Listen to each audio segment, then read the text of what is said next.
नमस्कार, दोपहर समाचार में आपका स्वागत है।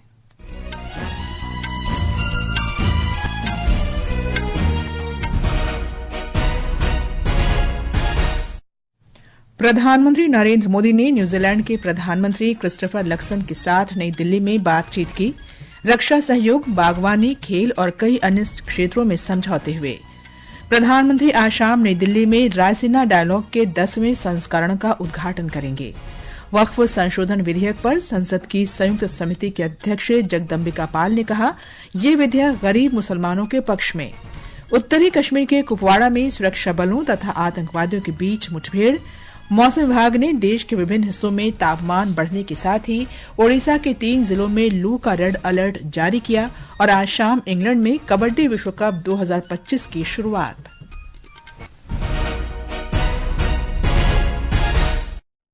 दोपहर समाचार के साथ मैं कनकलता।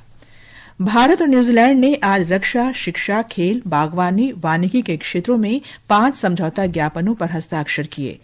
दोनों देशों ने अधिकृत आर्थिक पारस्परिक मान्यता समझौते का भी आदान प्रदान किया।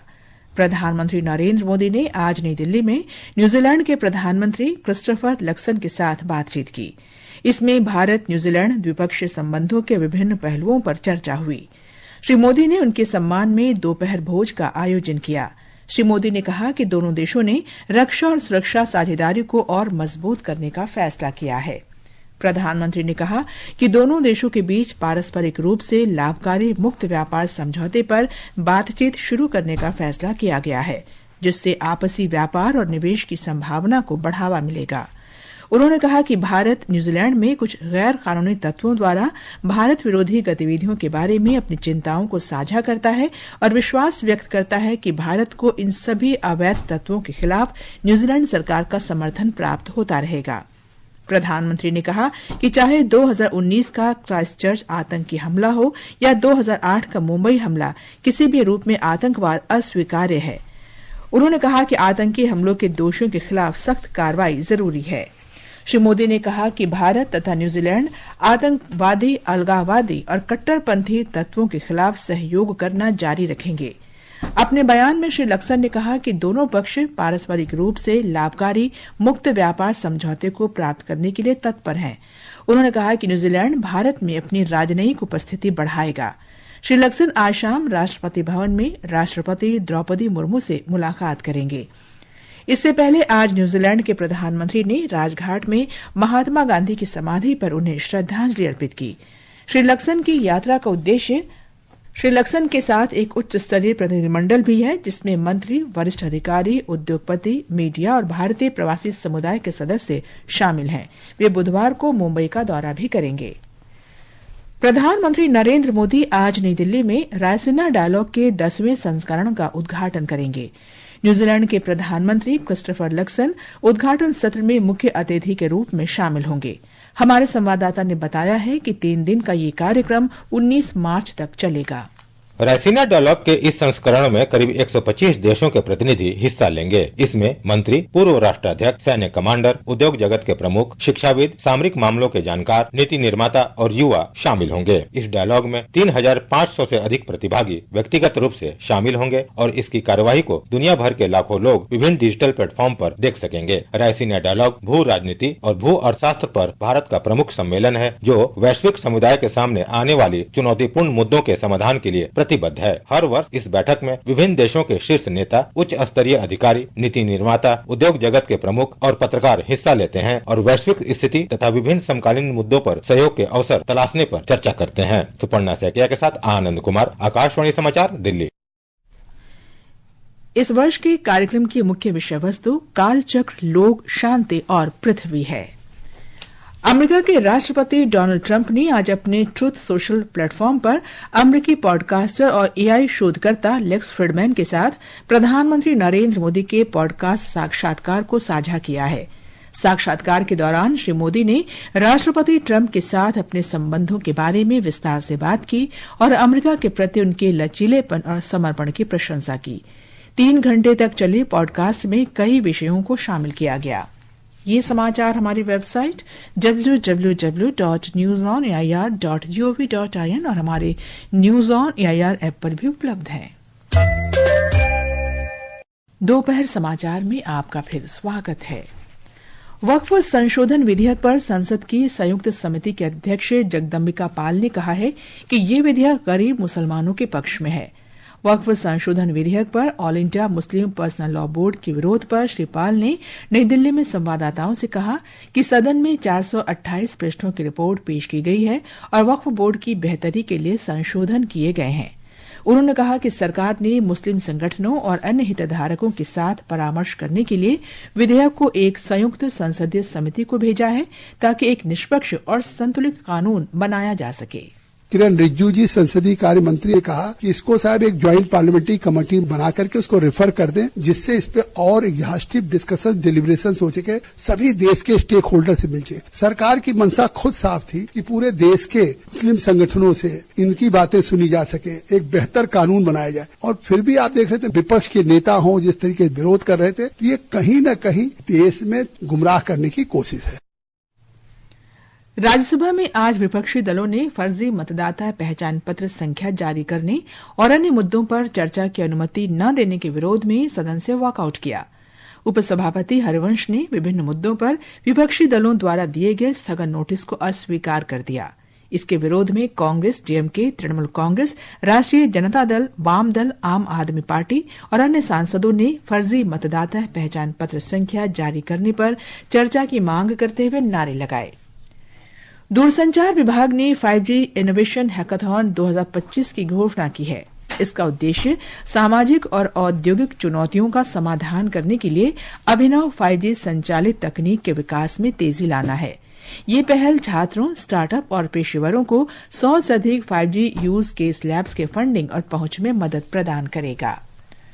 सरकार ने कहा है कि कंपनी अधिनियम और दिवाला एवं दिवालियापन संहिता IBC के तहत अब तक 20,000 से अधिक मामले लंबित हैं। कॉर्पोरेट मामलों के राज्य मंत्री हर्ष मल्होत्रा ने आज लोकसभा में एक पूरक प्रश्न के उत्तर में कहा कि सरकार ने मामलों के शीघ्र निपटारे के लिए कई कदम उठाए हैं। इसमें ई-कोर्ट और हाइब्रिड कोर्ट परियोजनाओं का कार्यान्वयन, सदस्यों की क्षमता निर्माण के लिए नियमित संगोष्ठी और रिक्तियों को भरना शामिल है। महाराष्ट्र विधान परिषद की 5 सीटों पर 27 मार्च को होने वाले उपचुनाव के लिए सत्तारूढ़ महायुति गठबंधन में सहयोगी शिवसेना और एनसीपी ने एक-एक उम्मीदवार की घोषणा की है। शिवसेना ने नंदुरबार जिले के एक प्रमुख पार्टी कार्यकर्ता चंद्रकांत रघुवंशी को उम्मीदवार बनाया है, जबकि एनसीपी ने संजय घोड़के को मैदान में उतारा है।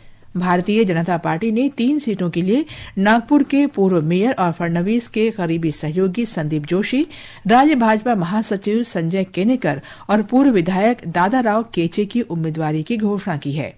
उपचुनाव के लिए नामांकन दाखिल करने का आज आखिरी दिन है। कल नामांकन पत्रों की जांच की जाएगी और 20 मार्च तक नाम वापस लिए जा सकते हैं। पुदुचेरी के मुख्यमंत्री एन रंगासामी ने विधानसभा में घोषणा की है कि केंद्र शासित प्रदेश में आजीवन वैधता वाले स्थायी जाति प्रमाण पत्र जारी किए जाएंगे। इसका उद्देश्य प्रशासनिक प्रक्रियाओं को सरल बनाना और नागरिकों को बार बार सरकारी कार्यालयों के चक्कर लगाने से बचाना है। उन्होंने कहा कि 10वीं, 11वीं और 12वीं कक्षा के विद्यार्थियों को उनके जाति प्रमाण पत्र सीधे उनके विद्यालयों में मिलेंगे। वरिष्ठ भाजपा नेता और पूर्व केंद्रीय मंत्री डॉक्टर देवेंद्र प्रधान का आज सुबह नई दिल्ली में निधन हो गया। वे 84 वर्ष के थे। डॉक्टर प्रधान के परिवार में उनके बेटे केंद्रीय शिक्षा मंत्री धर्मेंद्र प्रधान और उनकी पत्नी हैं। राष्ट्रीय स्वयंसेवक संघ के सदस्य डॉक्टर प्रधान 1980 में मंडल अध्यक्ष के रूप में भाजपा में शामिल हुए और उड़ीसा के देवगढ़ संसदीय क्षेत्र से लगातार 2 बार लोकसभा के लिए चुने गए। वे 1998 में अटल बिहारी वाजपेयी सरकार में केंद्रीय भूतल परिवहन राज्य मंत्री बने। ये समाचार आकाशवाणी से प्रसारित किए जा रहे हैं। ताजा समाचार जानने के लिए आप हमारे social media handle x@AIR News Hindi को फॉलो कर सकते हैं। ये आकाशवाणी है। जम्मू कश्मीर के कुपवाड़ा में आज सुरक्षा बलों और आतंकवादियों के बीच मुठभेड़ हुई। पुलिस प्रवक्ता ने आकाशवाणी को बताया कि इस इलाके में आतंकवादियों के छिपे होने की जानकारी मिलने के बाद पुलिस और अन्य सुरक्षा बलों की एक संयुक्त टीम ने तलाशी अभियान शुरू किया। उन्होंने कहा कि जैसे ही सुरक्षा बल संदिग्ध स्थान पर पहुंचे, आतंकवादियों ने सुरक्षा बलों पर गोलीबारी शुरू कर दी, जिसके बाद मुठभेड़ शुरू हुई। राष्ट्रपति द्रौपदी मुर्मू ने कहा है कि ऐसे समय में जब वैश्विक भू राजनीतिक तनाव बढ़ रहा है, देश समुद्री सहयोग बढ़ा रहे हैं और संयुक्त अभ्यास कर रहे हैं। उन्होंने कहा कि वैश्विक मंच पर भारत की बड़ी भूमिका के साथ नौसेना सामग्री प्रबंधन सेवा और नौसेना आयुध सेवा के अधिकारी भारतीय नौसेना का समर्थन करने में महत्वपूर्ण भूमिका निभाएंगे। राष्ट्रपति ने आज राष्ट्रपति भवन में भारतीय नौसेना सामग्री प्रबंधन सेवा और भारतीय नौसेना आयुध सेवा के प्रशिक्षु अधिकारियों के साथ बातचीत करते हुए ये बात कही। प्रशासनिक सुधार और लोक शिकायत विभाग DARPG ने फरवरी महीने के लिए केंद्रीय मंत्रालयों और विभागों के प्रदर्शन की केंद्रीयकृत लोक शिकायत निवारण तथा निगरानी प्रणाली पर 34वीं मासिक रिपोर्ट जारी की है। इस वर्ष फरवरी माह में केंद्रीय मंत्रालयों और विभागों द्वारा लगभग 1,12,000 शिकायतों का निवारण किया गया। इन शिकायतों के निपटान में औसतन 15 दिन का समय लगा।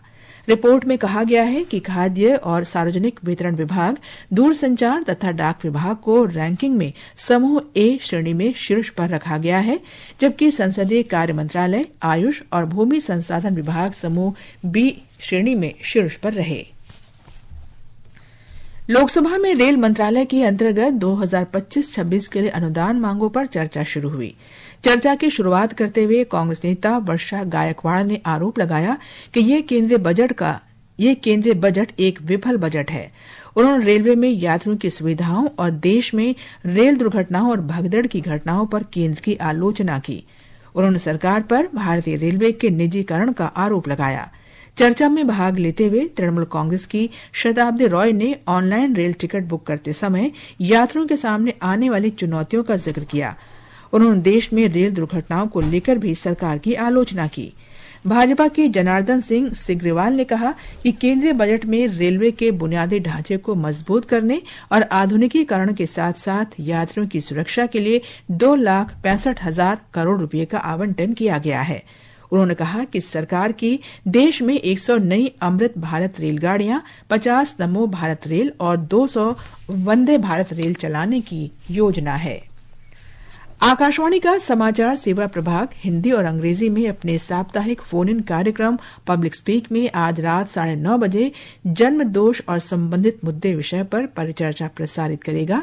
इसमें एम्स नई दिल्ली में बाल चिकित्सा सर्जरी के प्रोफेसर डॉक्टर प्रबुद्ध गोयल और स्वामी दयानंद अस्पताल नई दिल्ली के बाल चिकित्सा और नवजात विज्ञान विभाग के विभागाध्यक्ष डॉक्टर सुरेंद्र सिंह बिष्ट के साथ चर्चा प्रसारित की जाएगी।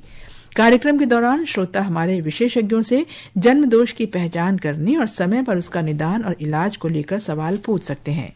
हमारे टेलीफोन नंबर 011-2342-1050 और 011-233-14444 पर प्रश्न पूछे जा सकते हैं। कबड्डी विश्व कप 2025 आज शाम इंग्लैंड में शुरू हो रहा है। भारतीय पुरुष टीम अपने अभियान की शुरुआत इटली के साथ मुकाबले से करेगी।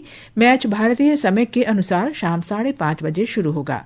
7 दिन तक चलने वाले इस विश्व कप में 60 से अधिक मुकाबले खेले जाएंगे। टेनिस में रूस की मीरा एंड्रीवा ने अमेरिका के कैलिफोर्निया में इंडियन वेल्स ओपन में महिला सिंगल्स का खिताब जीत लिया है। 17 वर्षीय एंड्रीवा ने कल फाइनल में बेलारूस की विश्व नंबर 1 खिलाड़ी आरेना सबालेंका को 2-6, 6-4, 6-3 से हराया। उधर पुरुष सिंगल्स में ब्रिटेन के जैक ड्रेपर ने अपना पहला एटीपी मास्टर्स 1000 खिताब जीत लिया है। अंत में मुख्य समाचार एक बार फिर। प्रधानमंत्री नरेंद्र मोदी और न्यूजीलैंड के प्रधानमंत्री क्रिस्टोफर लक्सन ने नई दिल्ली में बातचीत की। रक्षा, शिक्षा, बागवानी, खेल और अन्य क्षेत्रों में समझौतों पर हस्ताक्षर किए गए। प्रधानमंत्री आज शाम नई दिल्ली में रायसीना डायलॉग के 10वें संस्करण का उद्घाटन करेंगे। वक्फ संशोधन विधेयक पर संसद की संयुक्त समिति के अध्यक्ष जगदम्बिका पाल ने कहा, ये विधेयक गरीब मुसलमानों के पक्ष में। उत्तरी कश्मीर के कुपवाड़ा में सुरक्षा बलों तथा आतंकवादियों के बीच मुठभेड़। मौसम विभाग ने देश के विभिन्न हिस्सों में तापमान बढ़ने के साथ ही ओडिशा के 3 जिलों में लू का रेड अलर्ट जारी किया। और आज शाम इंग्लैंड में कबड्डी विश्व कप 2025 की शुरुआत। इसके साथ ही दोपहर समाचार का ये अंक समाप्त हुआ। नमस्कार।